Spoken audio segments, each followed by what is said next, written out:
Esta é a nossa escola, escola dominical. Esta é a nossa escola, uma escola sem igual. Uma escola sem igual, que faz bem a toda a gente. Quem não vem a essa escola com certeza está doente. Com certeza está doente, ou estava trabalhando. Quem trabalha no domingo, o Senhor está roubando. O Senhor está roubando, o que chega atrasado, o seu nome fica ausente. Ele fica envergonhado, ele fica envergonhado por não saber a lição. Professor faz a pergunta, ele diz eu não sei não. Ele diz eu não sei não.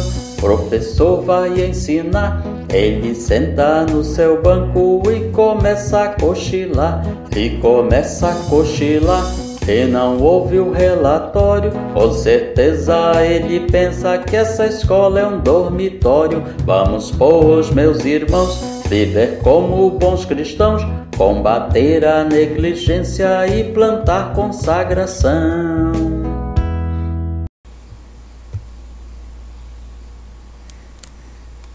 Graça e paz a todos que nos acompanham aqui no canal Palavra Viva e Fiel. Estamos começando o nosso segundo trimestre do ano de 2022. Estudaremos as cartas de Hebreus e Tiago. E vamos começando aqui com a nossa primeira lição, Hebreus capítulo 1, a excelência do Filho de Deus. O textuário está em Hebreus capítulo 1, versículo 3. Ele, que é o resplendor da glória e a expressão exata do seu ser, sustentando todas as coisas pela palavra do seu poder, depois de ter feito a purificação dos pecados, assentou-se à direita da majestade nas alturas. A leitura bíblica está na carta aos Hebreus, capítulo 1, versículos 1 a 14. A verdade prática nos ensina que Jesus Cristo é o centro das Escrituras e o ponto culminante da nossa fé e do livro de Hebreus. Na introdução, lemos que a carta aos Hebreus talvez seja o livro mais relevante para nos levar a entender o propósito do Antigo Testamento. Esse livro, esta carta, exalta a pessoa e a obra de Cristo, mostrando que Cristo é o cumprimento de todo o Antigo Testamento. Nenhum livro do Novo Testamento cita tanto o Antigo quanto Hebreus. Qual a importância desta carta? É o que vemos no primeiro tópico. É extremamente relevante, pois, lamentavelmente, Cristo parece estar sendo empurrado para a periferia do cristianismo, ou seja, Cristo já não está mais sendo o centro do cristianismo. O ser humano, o homem, está se tornando cada vez mais o centro do cristianismo, ou seja, hoje nós temos um evangelho antropocêntrico, que coloca o homem como centro de tudo. No primeiro item do primeiro tópico, nos veremos sobre a data em que ela foi escrita. Claro que na própria carta você não vai encontrar esta datação, mas algumas evidências internas da escrita nos permitem situar entre 62 a 64 depois de Cristo.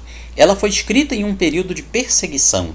Lembrando que houve 10 grandes ondas de perseguição romana contra os cristãos ao longo dos 3 primeiros séculos. Isso inclusive pode se referir à tribulação de 10 dias que é mencionada no livro do Apocalipse.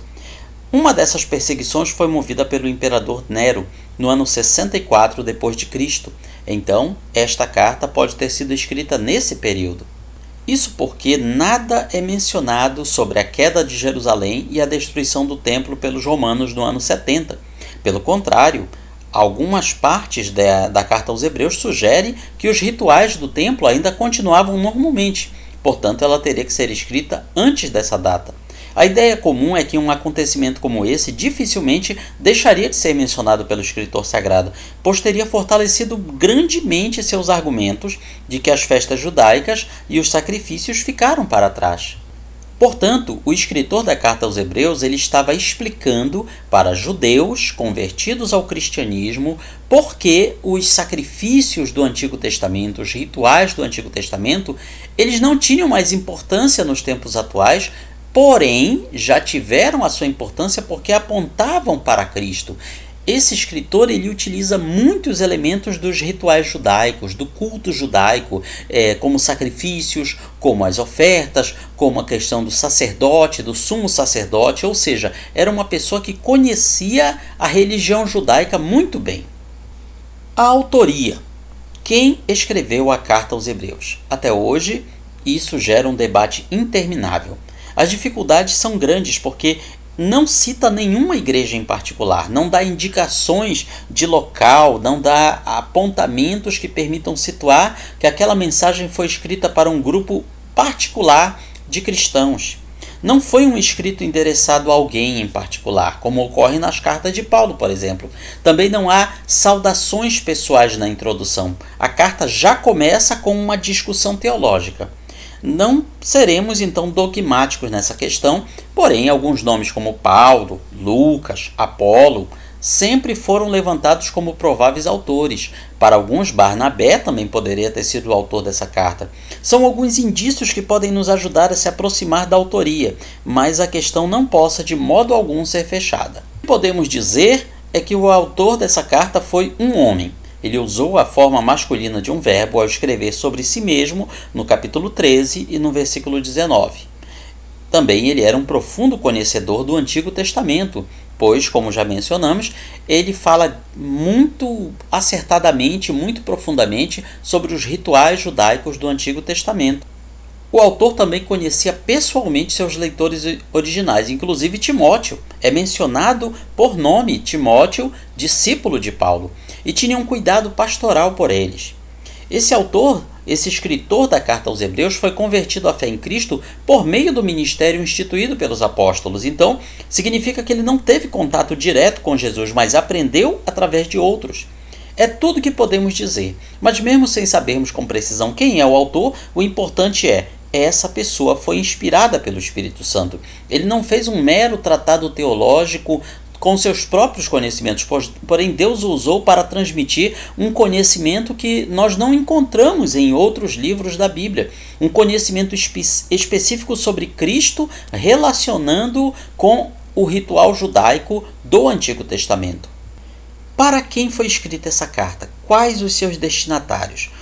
A própria autoria vem aqui no título, Carta aos Hebreus. Que hebreus eram esses? Eram as pessoas que tinham vindo da religião judaica, do judaísmo, e se convertido ao cristianismo. Eles estavam sendo perseguidos, de um lado, pelo próprio Império Romano, e de outro lado, por grupos judaizantes que viam aqueles cristãos primitivos como uma seita, como um grupo dissidente que precisava ser neutralizado. No livro de Atos dos Apóstolos, por exemplo, nós vemos os judeus várias vezes perseguindo os cristãos, perseguindo o apóstolo Paulo, até que a perseguição romana, no começo, ela era quase inexistente, porque para os romanos, tanto judeus quanto cristãos eram a mesma coisa, era um grupo de seitas judaicas aos quais eles não davam valor. Então eles não tinham, a princípio, motivos para imprimir uma perseguição mais acelerada logo no começo. Porém, depois essa perseguição foi se acentuando. Dessa forma, esse grupo de cristãos que tinham vindo do judaísmo estavam, digamos assim, numa crise de identidade. Ou eles permaneciam como cristãos e continuavam sendo perseguidos, ou abandonavam a crença e voltavam à lei mosaica. O livro aos Hebreus foi escrito para pessoas que estavam em perigo de trocar um carro novo por um carro velho e enferrujado. Eram cristãos que estavam pensando em deixar seu relacionamento com Cristo para voltar a viver sob a lei de Moisés. E o escritor dessa carta ele vai mostrar de modo contundente e claro que não há por que fazer essa troca, não há por que abandonar Cristo e voltar à lei mosaica. Deixar Cristo e voltar para os rudimentos da lei é apostatar da fé. Esse já era o começo do que nós hoje chamamos de cristianismo judaizante. Infelizmente isso já estava surgindo, uma mistura de judaísmo com cristianismo, e as pessoas para quem a carta aos Hebreus foi escrita, elas estavam nesse risco de voltar a essa mistura religiosa. O que o escritor deixa claro é que não há salvação fora de Cristo. A luz plena, Cristo, já raiou, e as sombras não têm mais por que existir. Numa época como a nossa, em que a fidelidade a Cristo está sendo relativizada e diminuindo diante do secularismo vigente, o exame da carta aos Hebreus assume uma necessidade imperiosa. Deixar Jesus é dar marcha ré, é voltar à sombra e fechar a porta da graça. Vejamos os propósitos da carta aos Hebreus. O primeiro deles é ensinar que Jesus é superior a tudo e a todos, qualquer pessoa, coisa ou elemento. Portanto, ele é digno de toda confiança e devoção. O segundo propósito é habilitar seus leitores a se defenderem dos judaizantes. Ou seja, os seguidores do judaísmo daquela época era um grupo radical que não havia compreendido a graça de Cristo. Os novos crentes precisavam de mais conteúdo, de mais teologia, explicando a lei e como ela se cumpria na pessoa de Cristo.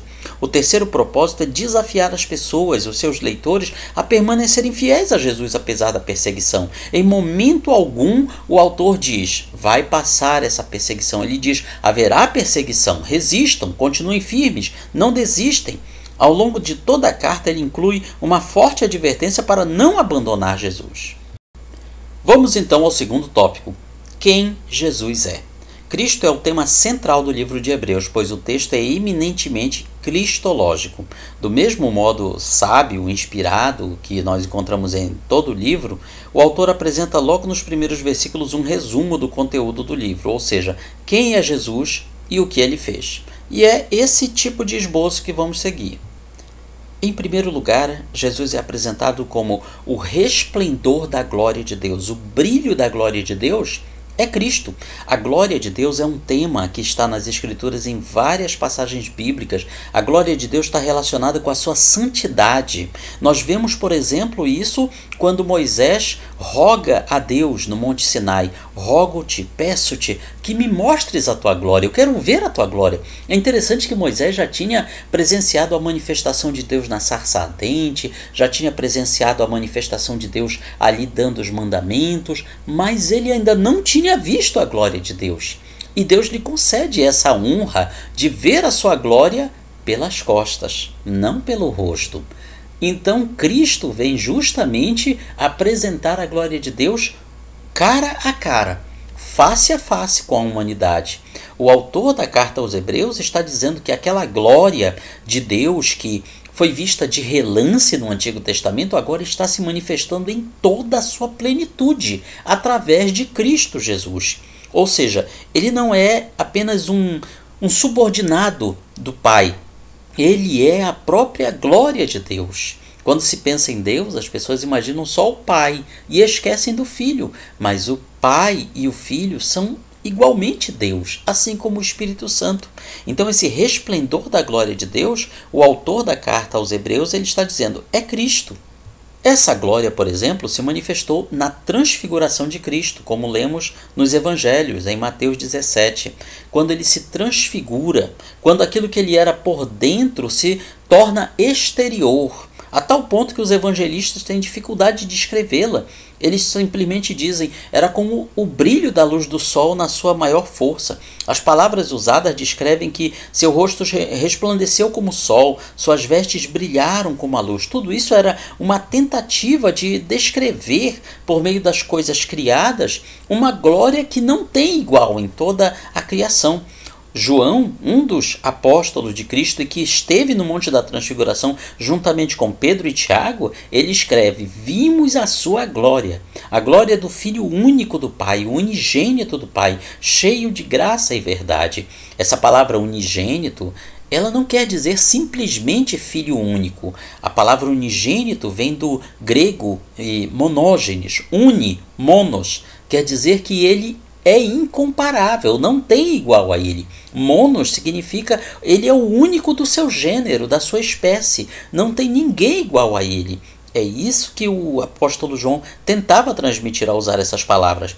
Essa é a razão porque em muitas ocasiões durante o ministério de Jesus, as pessoas foram tomadas de assombro, de temor, ainda que por fora ele estivesse revestido de humanidade, mas a glória que estava ali dentro era o suficiente para deixar as pessoas assombradas.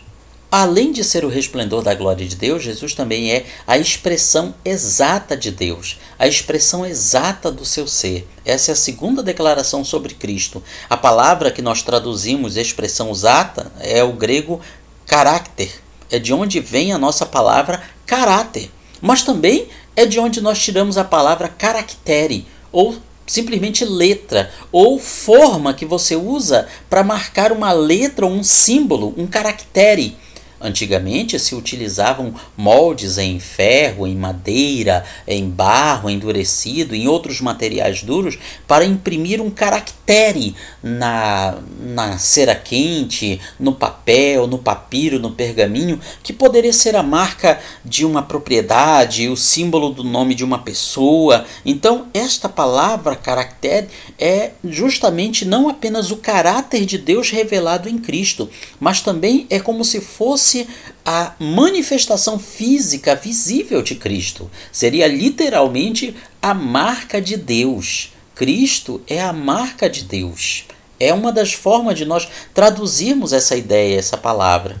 Como lembra aqui o nosso comentarista, a palavra também era empregada para dar nome a um carimbo utilizado para imprimir na cera uma gravura que corresponde exatamente ao carimbo, produzindo um selo fiel e irretratável. Então nós podemos teorizar. Se Cristo é como se fosse este carimbo de Deus, onde é que ele é carimbado? Geralmente era carimbado no papel, no pergaminho, numa parede, ou então na cera quente. Algum material onde ficasse registrado aquele desenho daquele carimbo. E hoje, que material é esse? Somos nós, é a nossa vida, é o nosso coração. Então peçamos a Deus para que todos os dias, todos os momentos, este carimbo de Deus chamado Cristo seja impresso, seja apertado em nossa vida. Claro que ser igual a Cristo não é fácil. Muitas vezes nós sofreremos como Cristo sofreu.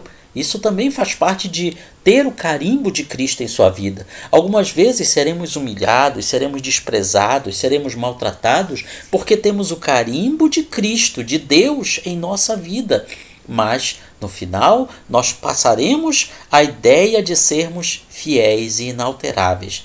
Há uma correspondência exata entre os dois. Suas naturezas são idênticas.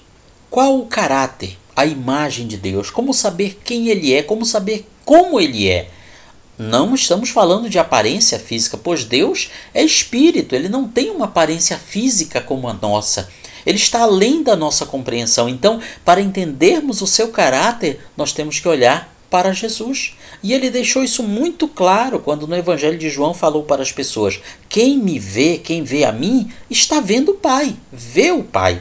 Veja bem, ele não disse assim: olha, eu sou o Pai. Ele não disse isso. Ele disse: eu e o Pai somos um, estamos na mesma unidade, no mesmo propósito. Quem me vê, vê a Ele.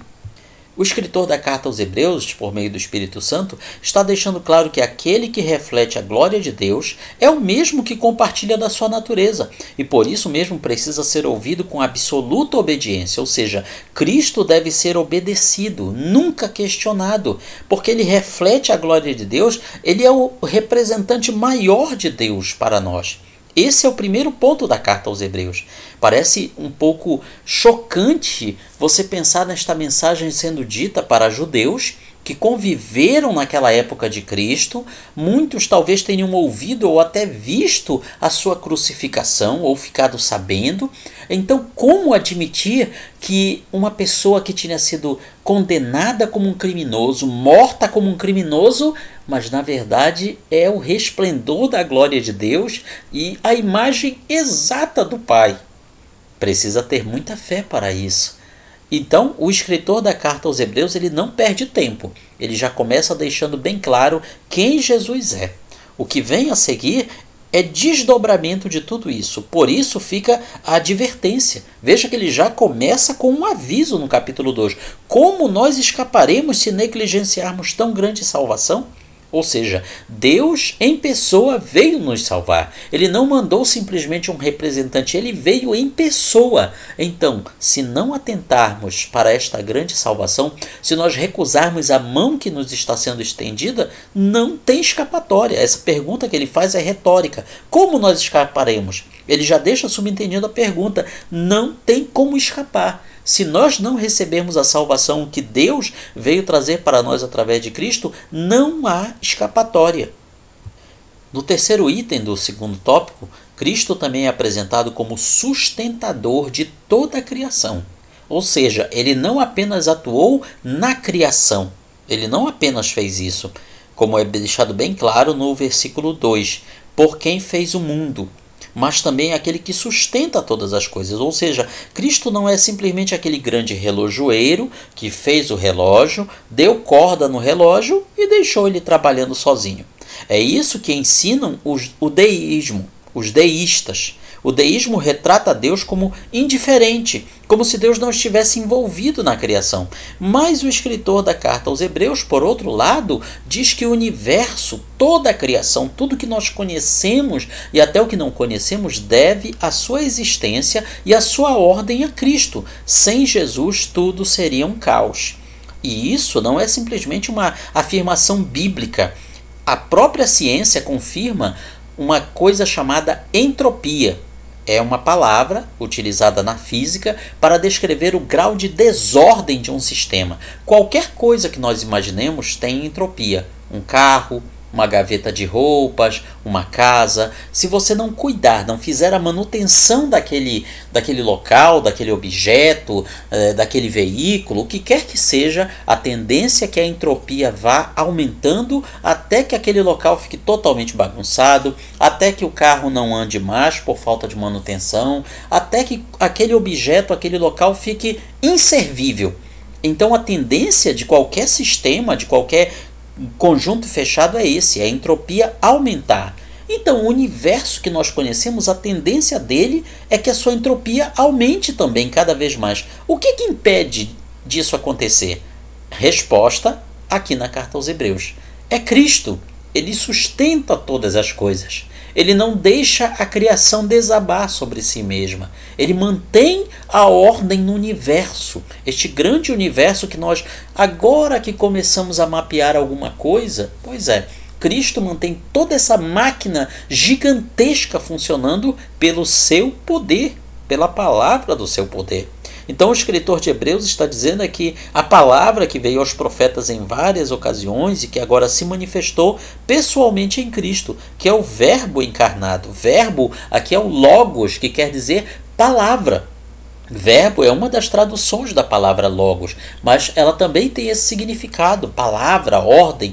Ou seja, quando ele é chamado de logos, ele está se manifestando como a palavra de Deus. Deus fala e o mundo passa a existir. Deus fala, haja luz, e a luz passa a existir. Deus fala, haja animais, haja plantas, e eles surgem num piscar de olhos. Então, esta palavra, este logos, ele associa a quem? A Cristo.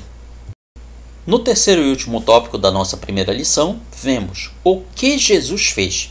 Ao mesmo tempo, o escritor mostra a obra de Jesus.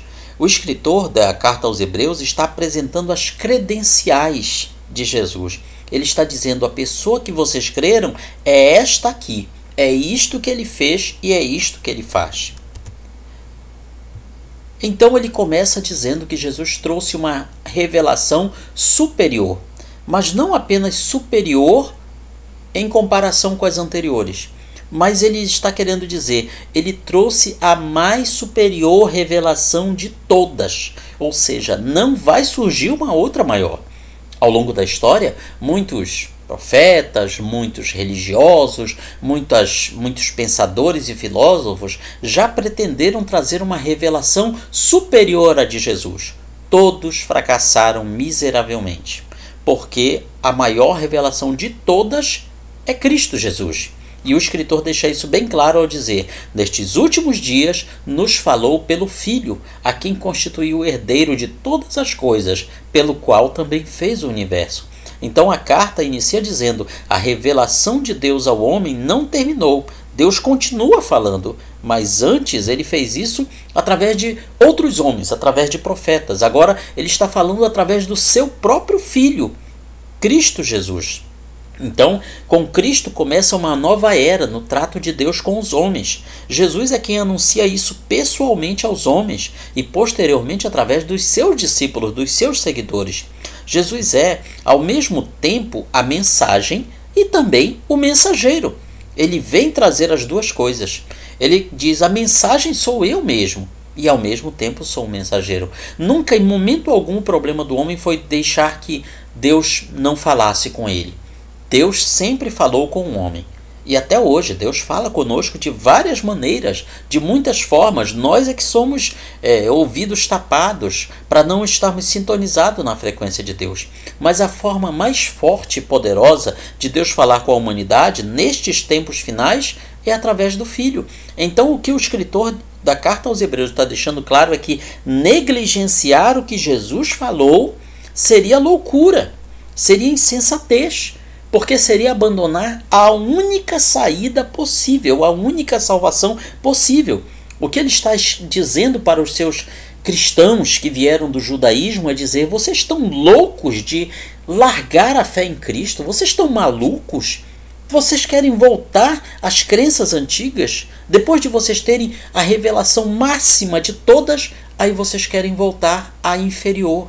É isso que vocês querem? Então ele escreve como que num tom de ao mesmo tempo de censura, de exortação, e dizer: vocês estão loucos de abandonar Jesus pelo que vocês tinham? No segundo item, Jesus é mostrado como o sacrifício perfeito, a purificação dos pecados suprema. A purificação dos pecados é algo feito em favor do homem e não feito pelo próprio homem, ou seja, alguém faz por ele. Não existe autossalvação ou autopurificação. O pecador perdido não pode se salvar. É como se fosse uma pessoa atolada na areia movediça que pretendesse sair de lá se puxando, ela mesma se puxando pelos seus cabelos. Claro que isso é impossível de acontecer, só na ficção. Então, da mesma forma, na vida espiritual, não há como o pecador se salvar sozinho. Ele é salvo pela graça e misericórdia divina. Todas as religiões anunciam um projeto de salvação a partir daquilo que o homem faz, pelas boas obras, pelo esforço próprio. A mensagem do Evangelho é dizendo: não há nada que você possa fazer para se salvar, porque Cristo já fez. O que você precisa é acreditar nesta salvação, agarrá-la e não largar mais. O ato foi completado. Deus já tratou com o pecado da forma definitiva. Então não tem uma outra forma de tratar com o pecado que nós possamos inventar, que nós possamos solucionar. Não há um atalho. A purificação dos pecados efetuada por Jesus é eficaz, ou seja, funciona mesmo e garante a nossa salvação. Mais do que perdão, purificação envolve a limpeza. Então, uma coisa é a pessoa estar sugismunda e nós tolerarmos aquela imundície, aquela sujeira, aguentarmos a pessoa suja e fedorenta. Isso seria o perdão. Mas a purificação é mais do que isso. É tornar a pessoa pura, limpa, aceitável. E nenhum outro sacrifício é necessário mais, porque Jesus já fez o supremo sacrifício. Ao mesmo tempo que ele é o sacrifício, ele também é o sacerdote que realiza o sacrifício. Tudo isso ele faz para aperfeiçoar os homens imperfeitos. Ou seja, os homens imperfeitos, eles querem se aperfeiçoar pelos seus próprios méritos, pelas suas próprias forças. Querem puxar a si mesmos pelos cabelos para sair da areia movediça. Não dá, é impossível. Somente alguém de fora pode estender a mão para nos tirar desse poço de lama. E é isso que Deus fez. Deus, ele não mandou alguém para nos socorrer, ele veio em pessoa, através de seu Filho. Outra realização de Jesus: ele reassumiu a sua glória. Depois de ter feito a purificação dos pecados, assentou-se à destra de Deus, à direita da majestade, nas alturas. Então Cristo não precisa estar realizando todo o tempo o seu sacrifício. Ele realizou de uma só vez. A tarefa já foi feita, já foi cumprida. Agora ele sobe ao trono. Lá no livro de Apocalipse, escrito talvez 30 anos depois da carta aos Hebreus, Cristo fala através do apóstolo João e dizendo: ao que vencer, vai se sentar comigo no meu trono, assim como eu venci e me assentei com meu Pai no trono dele. Então ele está dizendo: eu estou sentado no trono. Essa é a posição dele atualmente, é sentado no trono, à direita do Pai. Por isso, o escritor nos revela isso para quê? Para mostrar que Jesus tem uma posição sem igual em relação a Deus. Esta posição de Cristo, à direita de Deus Pai, já tinha sido vista no livro de Atos dos Apóstolos, através da visão de Estevão. Mas agora ela é reafirmada, é reforçada, é demonstrada novamente. Estar assentado à direita de uma autoridade é desfrutar de uma exaltação inigualável. O lado direito, a mão direita, a destra, era um lugar de honra, como vemos no Salmo 110, versículo 1. E o filho é que tem essa legitimidade. A sua posição demonstra isso. Além disso, o fato de que Jesus está sentado à destra do Pai demonstra que sua obra já está completa. Ele já realizou tudo o que tinha para realizar para purificar o homem, para salvar o ser humano. Agora, ele prossegue esta obra como sumo sacerdote, intercedendo por nós junto ao Pai, como nosso paráclito, como nosso advogado que intercede por nós junto a Deus. E como nós precisamos de um intercessor.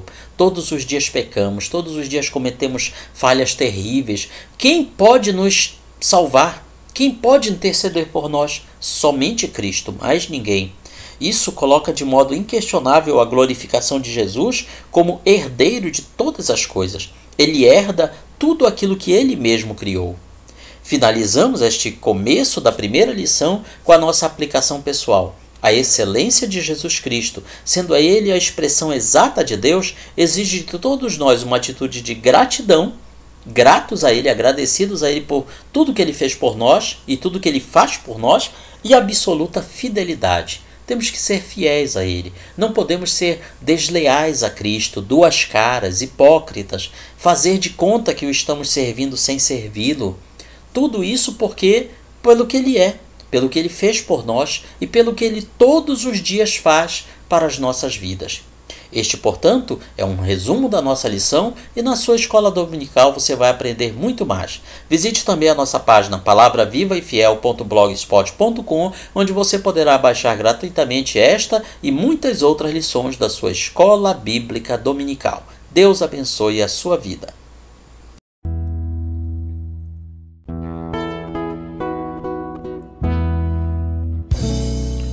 Findou-se o tempo de estudo da escola dominical. Boa lição aprendemos do nosso Pai Celestial. Despede-nos, Jesus Cristo, em tua paz e amor, e nos concede para sempre o teu celeste favor. Aos visitantes e amigos agradecemos também.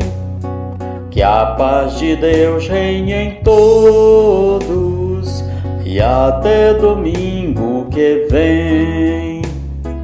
E até domingo que vem. E até domingo que vem.